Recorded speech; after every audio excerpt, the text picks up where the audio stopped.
இந்த வழக்கினோட ஆரம்பத்திலிருந்து எல்லா அரசியல் கட்சி தலைவருக்கும் ஒரு சந்தேகம், யார் அந்த சார்? பெண்ணுரிமை தான் எங்களுடைய அடிப்படை திராவிட மாடலுக்குன்னு சொல்லக்கூடிய திமுக ஆட்சியில பெண்கள் மீதான குற்றங்கள் அதிகரித்திருக்கிறது. இவங்க என்ன பரிசீலனை பண்றது?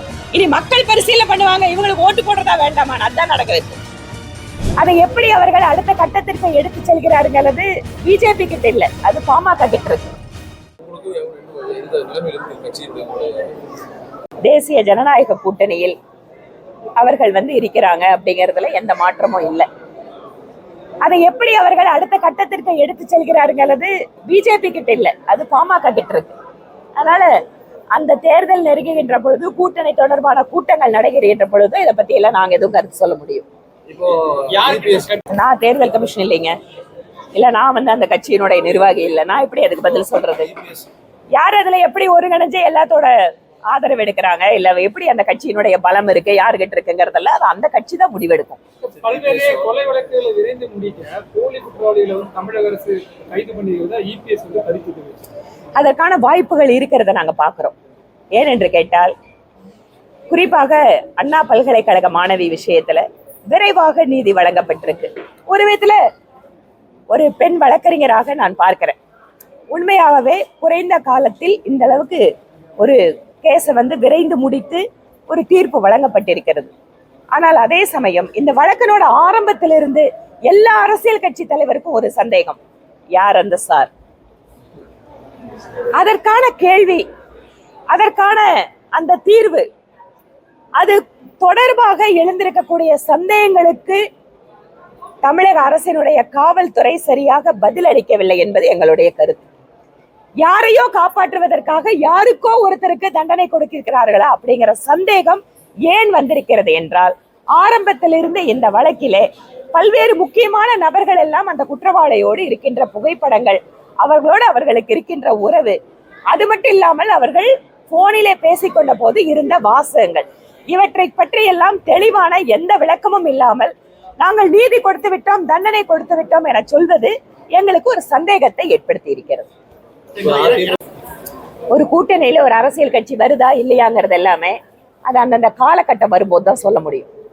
அதனால அதிமுகவினுடைய கட்சி தரப்பிலிருந்து ஒரு பொதுச் செயலாளர் ஒரு அறிக்கை கொடுக்கிறாரு, இல்ல ஒரு தகவல் வந்திருக்குன்னு சொன்னா அவங்க கட்சி கொடுக்க இன்ஸ்ட்ரக்ஷன், இதை அதை முடிச்சு போடுறதா இல்ல அவங்க வருவாங்களா, இதுக்கு இந்த ஸ்டேஜ்ல நான் பதில் அளிக்க முடியாதுங்க. எல்லாமே பாஜகவுடைய நிச்சயமாக ஒற்றுமைப்படுத்துவோம், அதுதான் தேசிய ஜனநாயக கூட்டணி. அதனால தேர்தல் நெருங்குகின்ற பொழுது எப்படி எல்லாம் காட்சிகள் மாறுகின்றன அப்படிங்கறத நீங்க பார்க்கதான் போறீங்க.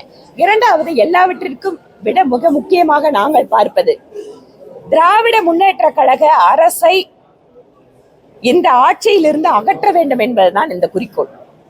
ஏன் முழுக்க முழுக்க இந்த திமுகவினுடைய ஆட்சி என்பது தமிழகத்தினுடைய நலனுக்கு மட்டுமல்ல, இந்த நாட்டினுடைய ஒற்றுமைக்கே பாதகமாக இருக்கும் என அழுத்தமாக நாங்கள் நம்புகிறோம்.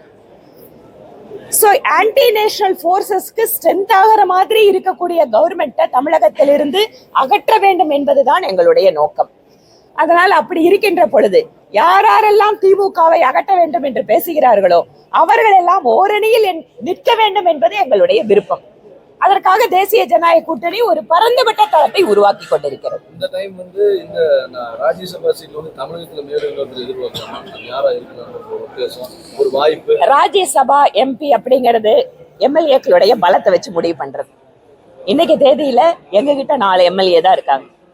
ஏற்கனவே கூட்டணியிலயும் நாங்க இருக்கோம்.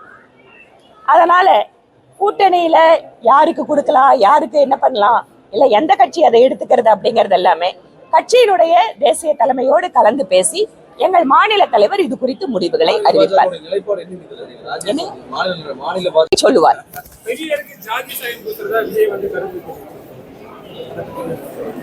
அதாவது தமிழகத்துல திராவிட மாடல் அரசு அப்படின்னு சொல்லப்படக்கூடிய திமுகவினுடைய அரசுல பட்டியலினத்தை சார்ந்த நபர்கள் மீதான தாக்குதல் அதிகரித்திருக்கிறது. பெண்ணுரிமை தான் எங்களுடைய அடிப்படை திராவிட மாடலுக்குன்னு சொல்லக்கூடிய திமுக ஆட்சியில பெண்கள் மீதான குற்றங்கள் அதிகரித்திருக்கிறது.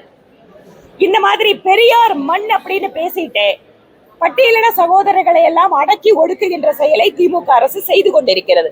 இவற்றையெல்லாம் தொடர்ச்சியா நாங்க பேசிட்டு இருக்கோம். விஜய் அவருக்கு தெரிஞ்ச மாதிரி அவரோட பாணியில பேசியிருக்காரு. இந்த பேருந்து கட்டணத்தை தொடர்ந்து ஆட்டோ தொழில சாமானிய மக்கள் அதிக அளவில் இருக்காங்க.